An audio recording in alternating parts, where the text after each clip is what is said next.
à l'endroit du Césaire et d'Antoine Quadrini, d'autant plus que le rapport est extrêmement positif à l'égard du budget que nous avons l'honneur de vous présenter aujourd'hui. Peut-être d'abord pour commencer un retour sur le contexte général et l'évolution du déficit public. Ici, dans ce graphique, vous voyez l'évolution des prévisions nationales sur l'année 2024. C'est assez édifiant puisque en début d'année 2024, le déficit public était envisagé à 4,4%. Au terme de l'année, il a été annoncé à 6,1%, c'est-à-dire un niveau de déficit public qui n'a jamais été aussi élevé, avec un contexte institutionnel que vous connaissez dorénavant, c'est-à-dire le fait qu'il n'y a pas eu de projet de loi de finances adopté. On peut même dire qu'il est retardé et qu'il est retardé à une période qu'on ne connaît pas encore à ce stade. Les indicateurs dont nous disposons en matière de dynamique fiscale sont très instables, peu fiables, donc il est difficile d'avoir une programmation financière pour notre collectivité aujourd'hui parfaitement conforme à ce que nous connaissions les autres années. Nous avons cependant fait un travail de prospective et je veux remercier la direction des finances de ce travail poussé ainsi que l'ensemble de mes collègues puisque nous avons beaucoup fonctionné par itération entre les directions et la direction des finances pour aboutir à la maquette qui vous est présentée aujourd'hui. On peut aussi évoquer le climat, l'absence de confiance du secteur financier et du secteur économique en ce moment, compte tenu du niveau d'incertitude et notamment le ralentissement des investissements. Donc on est vraiment dans un contexte extrêmement particulier et même inédit. Et pourtant, nous avons souhaité présenter ce budget dans les délais initialement prévus. Ici, vous avez la présentation de la dette. 3 300 milliards d'euros, c'est le montant de la dette, soit 113% du PIB. Avec évidemment un contexte de relation avec les marchés financiers qui se tend, notamment la dégradation de la notation de l'État, et on mesure bien à quel point il est important d'avoir une bonne notation, ce que nous soulevons chaque année au moment où Standard & Poor's nous attribue le niveau de notation annuel. C'est important pour être crédible sur les marchés financiers et nous le mesurons encore mieux dorénavant puisque nous sommes, la France, dorénavant, au même niveau d'emprunt, de taux d'emprunt que des pays avec lesquels nous ne souhaitions pas être comparés financièrement, évidemment, l'Espagne ou la Grèce. Donc, nous avons maintenu pour autant le cap avec la date de budget qui a été conservée, avec le fait de donner de la visibilité aux acteurs régionaux en maintenant le calendrier habituel, un budget qui a été construit en responsabilité en tenant compte des contraintes et un cap budgétaire qui est préservé. Ça n'est pas le cas partout puisque vous savez qu'un certain nombre de collectivités ont décidé de voter leur budget plus tard. La métropole de Lyon, les régions Occitanie, région Hauts-de-France, Bourgogne-Franche-Comté. Nous avons pour autant intégré, j'allais dire, un certain nombre de points d'incertitude dans le vote de ce budget. Et évidemment, nous reverrons l'atterrissage programmé une fois que le projet de loi de finances 2025 aura été voté. Il s'agit donc d'un budget construit en responsabilité avec les données dont nous disposons à date. Sur la slide suivante, vous avez ici les prélèvements ou diminutions de recettes qui étaient prévues pour notre région dans le cadre du PLF qui a été débattu devant l'Assemblée nationale et le Sénat, qui n'est pas allé jusqu'au vote. Vous voyez qu'il y a plusieurs points sur lesquels il était prévu que nous soyons ponctionnés ou que nos recettes soient diminuées. Au total, une baisse de recettes de l'ordre de 84 millions d'euros, mais surtout, si on tient compte de l'ensemble des points, une diminution de notre budget de fonctionnement qu'on peut établir entre 130 et 170 millions d'euros. C'est-à-dire une diminution importante quand on sait que le résultat annuel de notre budget s'établit autour de 800 millions d'euros, donc une ponction conséquente. Cela dit, ça nous permet de rappeler une nouvelle fois que le fait d'avoir des comptes extrêmement sains et des résultats positifs à hauteur de presque 800 millions d'euros nous permettait d'envisager cette contribution au déficit national sans inquiétude majeure, même si évidemment tous ici nous préférons consacrer les résultats de la gestion du budget régional aux affaires régionales et notamment aux interventions au bénéfice de nos concitoyens et des entreprises, des acteurs, des associations du territoire. Les dépenses de fonctionnement, donc nous les avons envisagées avec à périmètre constant, une baisse de 3%. Cette baisse, elle a vocation à envisager la contribution au redressement des comptes publics. En dépenses de fonctionnement, les inscriptions budgétaires au budget primitif 2025 diminuent donc de 3% par rapport au budget primitif de 2024. Il faut également observer l'évolution de ces dépenses avec le retraitement des effets de périmètre qui impactent le budget 2025, comme par exemple les sujets de recettes liés à l'exploitation des TER, le transfert des routes nationales non concédées, l'évolution des fonds européens. Pour autant, nous gardons ce cap de bonne gestion et vous avez ici présenté dans ce graphique les dépenses de fonctionnement par catégorie. Sur nos deux compétences majeures, vous voyez qu'on a déjà consommé plus de 80% du budget de fonctionnement, les transports 56%, l'enseignement, la formation 26%. Et donc les transports représentent 56% du budget dorénavant, puisque nous récupérons la propriété des recettes du trafic TER et donc nous devrons en contrepartie nous acquitter de l'ensemble des charges de la convention et non plus du différentiel entre les charges et produits. Ça représente 370 millions d'euros qui sont inscrits en dépenses et en recettes et qui ne figuraient pas dans leur entièreté précédemment. C'est ce qui explique l'évolution de notre budget de fonctionnement. Sur les autres secteurs, vous avez les engagements en termes de fonctionnement qui vous sont précisés et qui représentent les 18% restants une fois qu'on a ôté les deux compétences majeures qu'exerce notre région. Sur les dépenses de fonctionnement, nous avons donc fait un effort sur les frais de gestion en associant l'ensemble de nos partenaires et des opérateurs et les agences notamment. Un budget de formation professionnelle qui est tourné vers les secteurs d'activité prioritaires. Je pense notamment à l'économie sociale et solidaire sur laquelle nous choisissons d'investir 5 millions d'euros de plus sur la formation. Une gestion la plus étroite possible du budget des transports.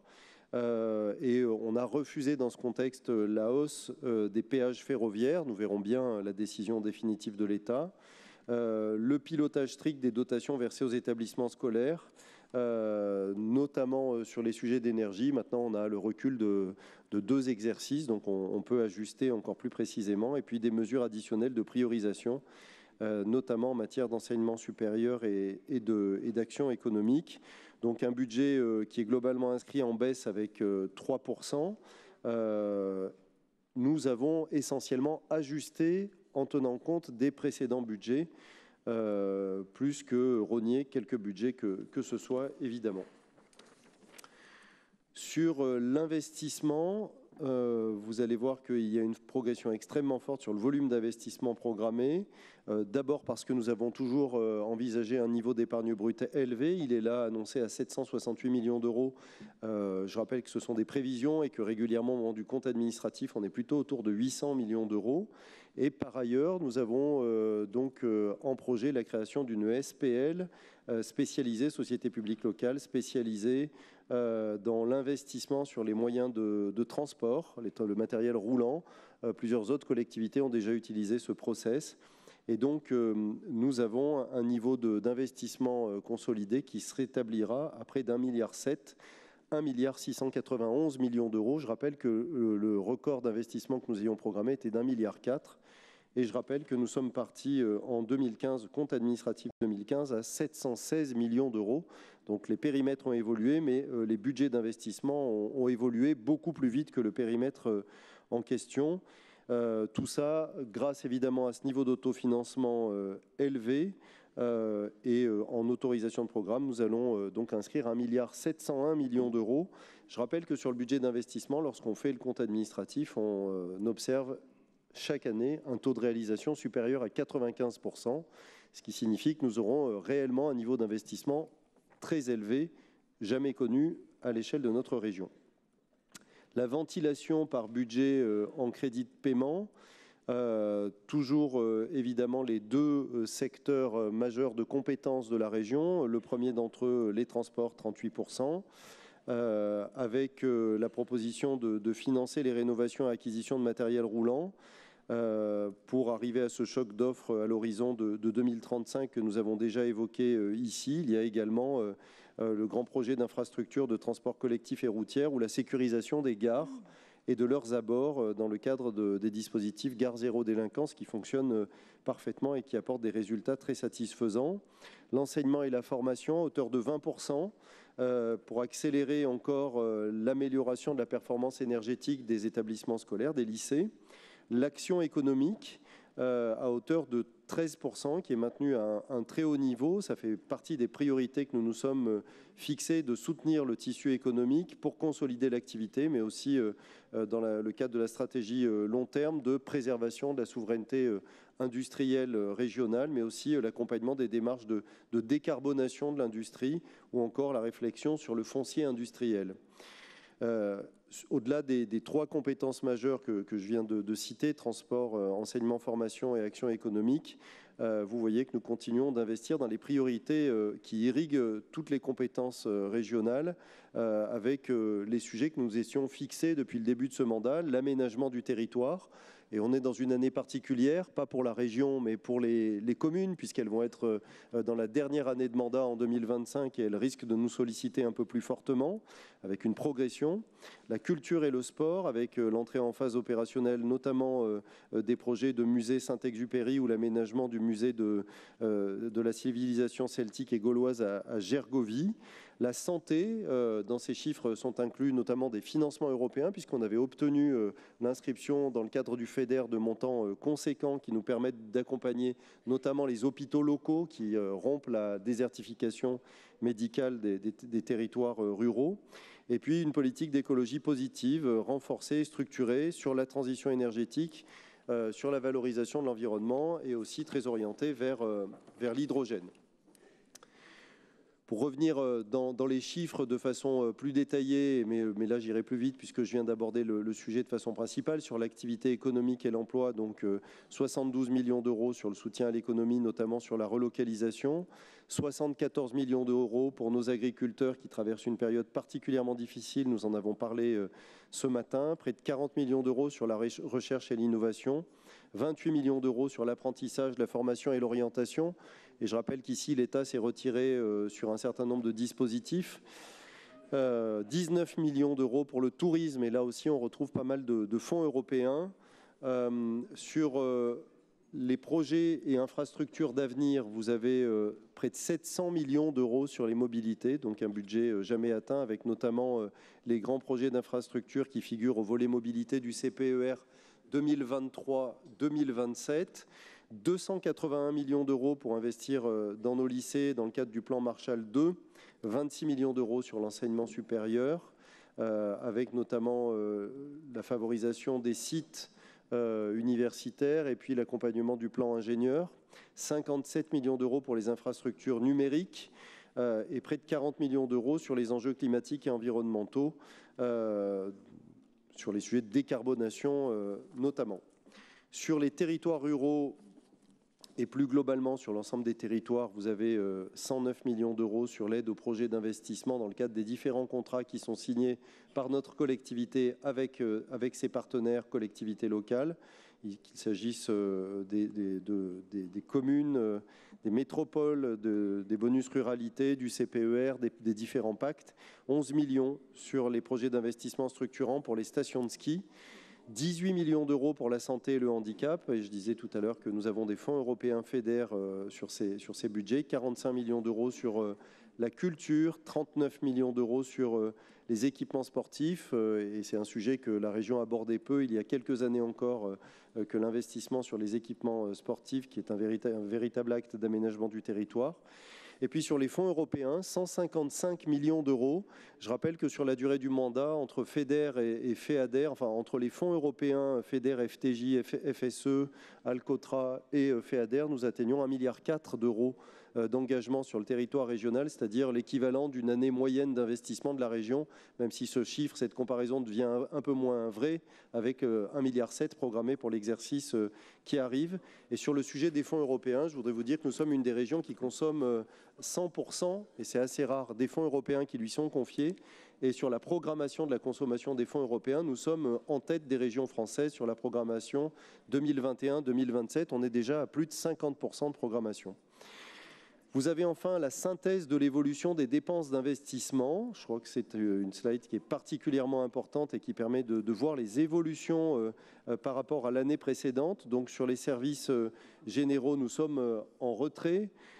Sur l'action économique, nous sommes en évolution positive, évidemment, 3%. Sur les transports, là, une évolution massive, quasiment doublement de la programmation d'investissement. L'environnement, nous sommes en évolution également de près de 40%. Sur les fonds européens, il s'agit de transferts évidemment, mais enfin ça compte de voir qu'on a une consommation étale et dynamique. Sur l'aménagement du territoire, une année un peu particulière, je vous le disais tout à l'heure, mais une année avec toujours un niveau très élevé de contribution aux projets territoriaux. Sur santé, handicap, action sociale, une forte évolution. Près de 60%. Sur culture, jeunesse, sport, une évolution de 10%. Et puis sur enseignement et formation, là, nous sommes légèrement en retrait compte tenu de la fin du CPER, enseignement supérieur et recherche. Donc, au global, une évolution extrêmement positive, forcément, puisqu'on passe d'une programmation d'1,4 milliard à 1,7 milliard de budget d'investissement.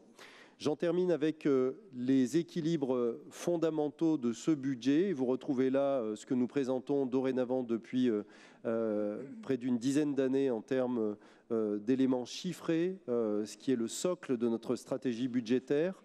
D'abord, un niveau d'épargne brute extrêmement élevé, 768 millions d'euros.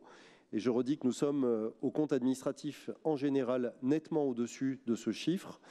1,691 milliard d'euros de programmation d'investissement et je reprécise que nous consommons en général plus de 95% de ce que nous programmons et un niveau d'endettement qui est à 2,5 milliards d'euros de dette, c'est-à-dire exactement le même montant d'endettement que celui de 2015. Il n'a jamais évolué, nous n'avons pas endetté la collectivité. Au BP 2025, il est même prévu que cette dette recule de 5 millions d'euros. Donc un niveau d'épargne très élevé dans un contexte de contrainte qui nous permet de financer nos investissements de façon inédite et un endettement de la collectivité qui reste inchangé, particulièrement bas avec un délai de désendettement dont je rappelle qu'il est inférieur à 3 ans, 2,9 années. La région qui se désendette dans le délai le plus long, c'est 13,5 années. La cote d'alerte, c'est entre 9 et 10 ans. Donc vous voyez que à la fois nos comptes sont sains, mais nous avons encore cette marge de manœuvre si jamais nous venions à être ponctionnés trop fortement pour contribuer au déficit de l'État. Nous n'avons jamais endetté la collectivité, nous n'avons jamais augmenté les tarifs qui sont à notre disposition et nous aurons donc un exercice 2025 exceptionnel en termes d'investissement. Voilà, mes chers collègues, présenté en quelques mots le budget prévisionnel 2025. Je vous remercie.